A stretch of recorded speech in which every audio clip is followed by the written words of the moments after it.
Arrêtez de nous fatiguer avec vos octobre roses dans les hôtels, dans les salles de sport. Octobre rose n'est pas seulement là pour aller emmener les gens dans les... Et puis vous ne sensibilisez même pas que le cancer du col de l'utérus, le dépistage du cancer du col de l'utérus ne se fait pas chaque année. Vous ne dites pas ça aux gens. Vous emmenez seulement les gens à l'abattoir comme les moutons pour vous emmener seulement. Parce qu'il faudrait qu'on voie que vous avez mobilisé les gens. Non, arrêtons avec ça. Arrêtons. Ces mobilisatrices internationales là, arrêtez. Les mobilisatrices internationales là, arrêtez.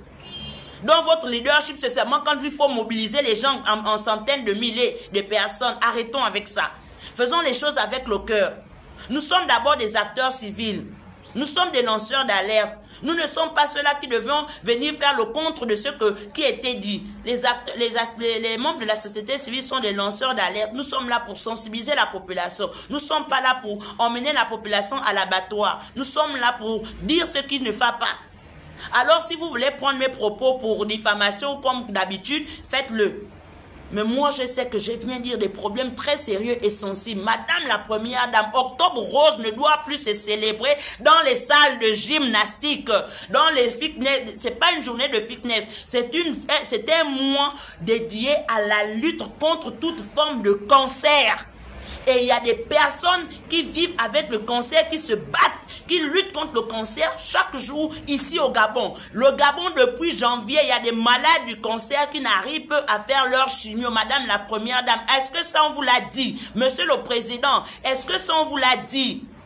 Que la CNAMGS ne paye plus, ne donne plus, ne sert plus les médicaments en pharmacie. Et les personnes meurent.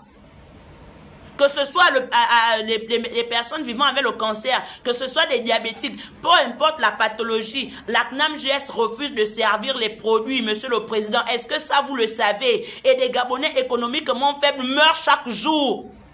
Meurent chaque jour. Meurent chaque jour. Jean et Boris, c'est pas la peine. À l'hôpital général, oh Seigneur, là-bas ce n'est même pas l'hôpital général, c'est le centre de mort. Quand tu vas à l'hôpital général, c'est la chance si tu sors en vie. C'est la chance.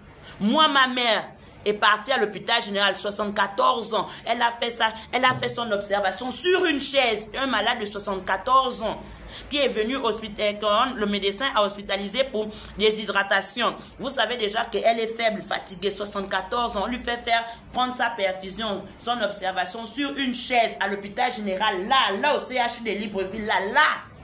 Ça s'est passé en septembre, septembre 2025. Ma mère, 74 ans, sur la chaise, de 9h. Elle a au moins eu la chance, parce qu'elle était âgée, on l'a vite reçue. 74 ans, de 9h jusqu'à 16h, sur la chaise, à l'hôpital général. Et quand je vois la loi de finances, le ministre de la santé a demandé le double de ce qu'il avait eu comme budget de l'année dernière. C'est pour faire quoi? Déjà même avec tout ce budget-là, on n'a rien vu de nouveau à l'hôpital général. Dans les structures, la santé n'a pas évolué, même pas d'un pouce. La CNAMGS ne donne plus les médicaments. Tout cet argent qui va encore sortir, là, va sortir pour faire quoi, hein? Si ça ne fait que envoyer les gens à la morgue. Monsieur le président, c'est vrai que je sais faire le bruit, mais là quand même, écoutez un peu le bruit que je suis en train de faire. Est-ce que mon